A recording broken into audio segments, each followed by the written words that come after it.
नमस्कार दोस्तों।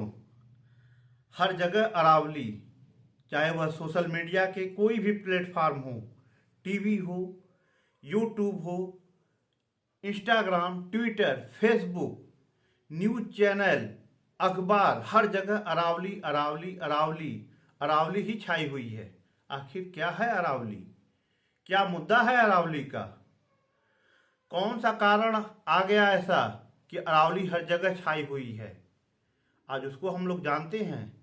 लेकिन अरावली को बचाना है। आखिर क्यों बचाना है? वह हमारी धरोहर है, हमारी परंपरा है, हमारी संस्कृति है। सदियों से उसने हमारी रक्षा की है। तो आज अरावली की रक्षा करने की बारी आई है। तो हम क्यों पीछे हटे? हमको भी अरावली की रक्षा करनी है। लेकिन उससे पहले हम थोड़ा सा अरावली के विषय में जानते हैं, अरावली के विषय में जानते हैं और जानने का प्रयास करते हैं। अरावली विश्व की सबसे प्राचीन पर्वत मालाओं में से एक मानी जाती है। अरावली की जो वायु है, आयु, अरावली की जो आयु है वह 300 से 250 करोड़ वर्ष मानी जाती है। इसकी उत्पत्ति प्री कैम्ब्रियन युग मानी जाती है। या तो आप 300 से 250 करोड़ वर्ष मानिए, या वही लगभग उसी को प्री कैम्ब्रियन युग भी माना जाता है। अब देखिए हुआ क्या। अब प्री कैम्ब्रियन युग मतलब समझ लीजिए कि हम लोगों की उत्पत्ति से पहले अरावली की उत्पत्ति हो गई थी। हिमालय की उत्पत्ति से पहले, आज मतलब हिमालय की उत्पत्ति नहीं हुई थी, उससे पहले अरावली की उत्पत्ति हो चुकी थी। सोचिए अरावली का इतिहास क्या है। अब बात हुई क्या कि तेज हवाएं। अच्छा, ये भी बात है कि अब कोई उतना पुराना है, किसी की उत्पत्ति उतनी पुरानी है तो वो वृद्ध भी तो होगा। तो वह उतना पुराना है तो आज उसकी वृद्धावस्था आ गई है।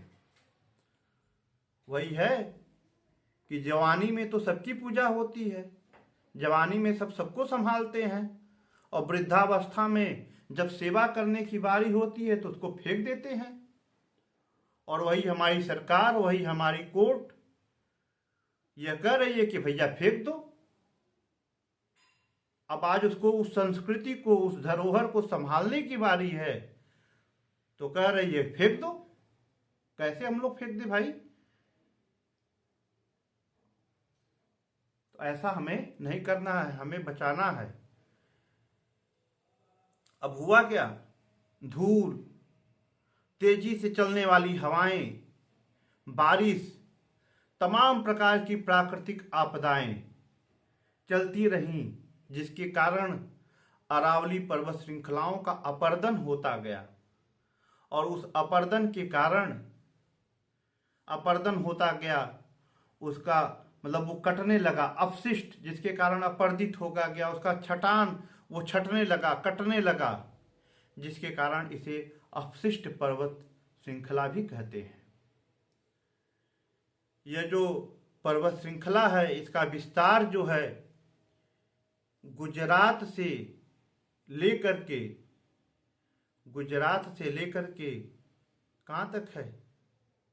गुजरात से लेकर के, आपके गुजरात से होते हुए राजस्थान, हरियाणा और दिल्ली तक है।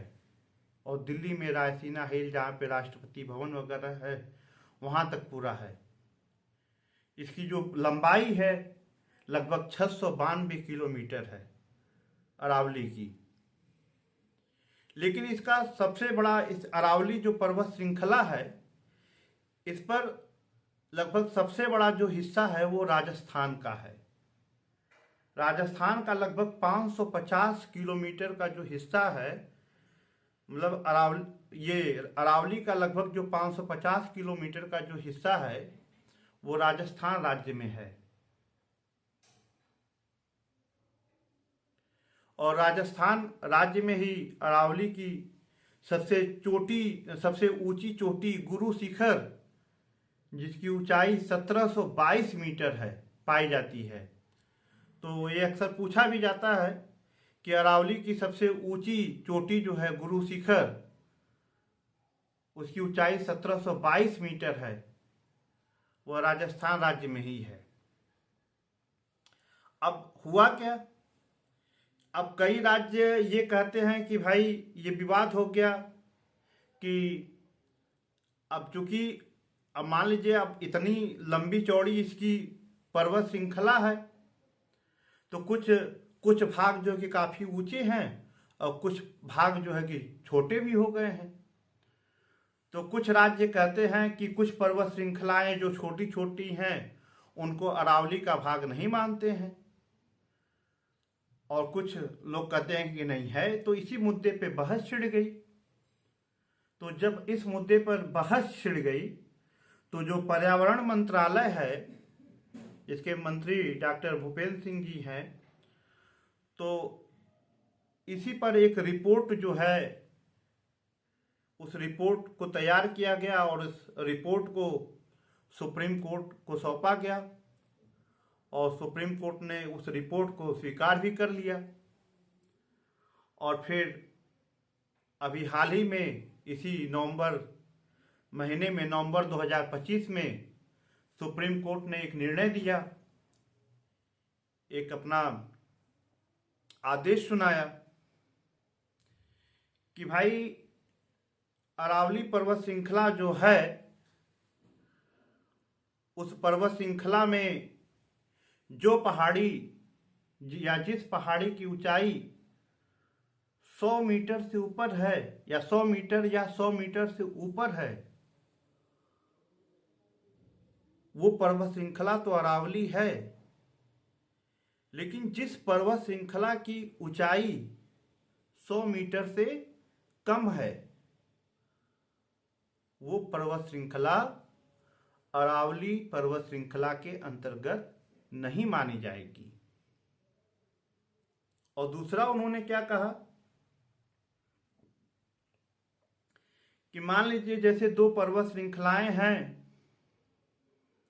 तो दो पर्वत श्रृंखलाओं के बीच में कुछ गैप भी है।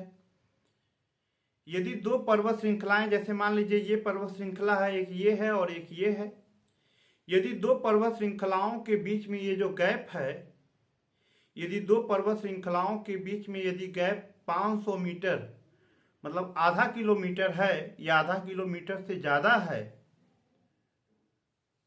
तो उन पर्वत श्रृंखलाओं को भी अरावली पर्वत श्रृंखला के अंतर्गत नहीं रखा जाएगा। तो मान लीजिए ऐसी कंडीशन तो बहुत कम है, 500 मीटर की जो दूरी वाली ये है स्थिति, ऐसी स्थिति तो बहुत कम है। लेकिन ये जो 100 मीटर वाली जो स्थिति है, ऐसी स्थिति तो बहुत ज़्यादा है, क्योंकि अरावली जो पर्वत श्रृंखला का अपर्दन बहुत ज़्यादा मात्रा में हो चुका है। भाई ये 250 से 300 करोड़ वर्ष पुरानी भी तो है, और इसका अपर्दन भी बहुत ज़्यादा मात्रा में हो चुका है, जिसके कारण मतलब इसका क्षय हो चुका है, और क्षय होने के कारण इसकी जो है ऊंचाई कम हो चुकी है। और अब इसका दुष्प्रभाव क्या हो सकता है कि बहुत सारे जो उद्यमी हैं, अब वो उद्यमी क्या कहेंगे कि भाई जो 90 मीटर से कम ऊंचाई वाले हैं ये अरावली नहीं है। अब अरावली नहीं है तो इसका हम खनन करें। अरे भाई हम कह रहे हैं कि एक पिता के दो लड़के हैं और दोनों अगर सेम साइज के हैं, समान आकार के हैं, और एक लड़के का पैर टूट गया, विकलांग हो गया, तो कल को कहेंगे कि वो उसका लड़का नहीं है। ये कौन सा प्रश्न हुआ भाई? किसी प्राकृतिक आपदा या किसी भी एक्सीडेंट के कारण, किसी भी घटना के कारण ऐसा हो गया तो कहेंगे कि वो उसका नहीं है भाग, है तो उसी का भाग ना। तो ये कहना तो अनुचित है। और ऐसा कहना अनुचित है। ये इतिहास को देखिए, ये हमारा इतिहास है, हमारी संस्कृति, हमारी धरोहर है। अब अगर मान लीजिए खनन होने लगा तो उसके कई सारे दुष्प्रभाव होंगे। अब इसका एक दुष्प्रभाव ये भी है, सबसे बड़ा दुष्प्रभाव राजस्थान को है, पूरे उत्तर भारत को है। अब अरावली एक काम ये भी करती है कि जो राजस्थान है, राजस्थान को दो भागों में बांटी हुई है। एक पश्चिम में मरुस्थल है और पूर्व में उपजाऊ भाग है। अब अरावली को काट दिए, मतलब उसका खनन कर दिए। अब पता चला कि जो पूर्व में उपजाऊ भाग है, पश्चिम में मरुस्थल है, हवा चली, जो मरुस्थली भाग पूरा रेत उड़ा और जो उपजाऊ भाग है उसको लाके ढक दिया। वो भी जो उपजाऊ भाग है वो भी मरुस्थल हो गया। क्या है यार, क्या मतलब क्या इतिहास है, क्या जानकार लोग बैठे हैं। अगर मान लीजिए आप यह कह रहे हैं कि भाई ठीक है, मान लेते हैं कि आप कह रहे हैं कि आ, नहीं है, लेकिन ऐसा आप ये तो पहले बात कहिए मत कि वो अरावली का भाग नहीं है। अरावली नहीं है तो वो अरावली का ही भाग। ये पहले से इतिहास है कि भाई ये 700 मीटर 692 किलोमीटर लंबा है, क्षेत्र है।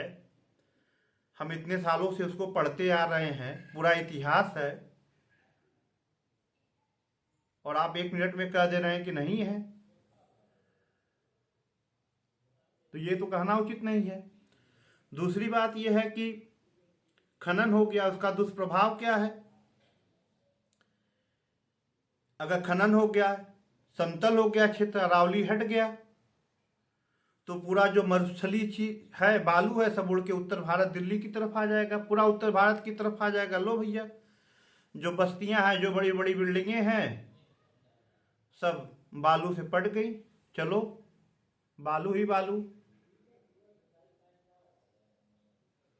अब क्या होगा। दूसरी चीजें, अरावली पर्वत क्षेत्र से बहुत सारी नदियां निकलती हैं, जैसे लूनी है, बनास है, साबरमती है, माही है।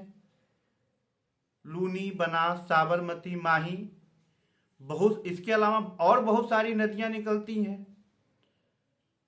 तो ये नदी, ये जो जल स्रोत हैं, ये सब नष्ट हो जाएंगे। जल का स्रोत सब समाप्त हो जाएगा। जल का स्रोत समाप्त हो जाएगा, कृषि समाप्त हो जाएगी। कहां ध्यान है। कृषि समाप्त हो जाएगी। भारत एक कृषि प्रधान देश है। जल के स्रोत पर, जल के किनारे जितने भी जीव जंतु हैं जो आश्रित हैं, सब नष्ट हो जाएंगे। जो वन्य जीव हैं सब नष्ट हो जाएंगे। मानसून प्रभावित हो जाएगा। पूरा जैव विविधता का नाश हो जाएगा।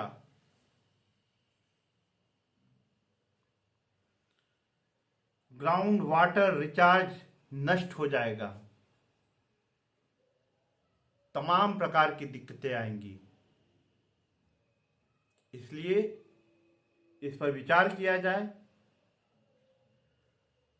अरावली को बचाया जाए। हालांकि ऐसा कोर्ट का ये आदेश नहीं है कि, ऐसा कोई नहीं है कि, ये बस एक कहा गया है, लेकिन ये कहना थोड़ा सा उचित नहीं है कि ये जो कम है वो अरावली का भाग नहीं है। चाहे जो छोटा हो, चाहे जो बड़ा हो, जो भी हो, चाहे वो 20 मीटर का हो, चाहे वो 90 मीटर का हो, चाहे 50 मीटर का हो,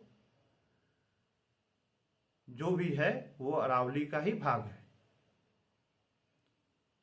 तो आपको कैसी लगी यह वीडियो। अच्छी लगे तो लाइक, शेयर और अपना कमेंट भी करिएगा। धन्यवाद।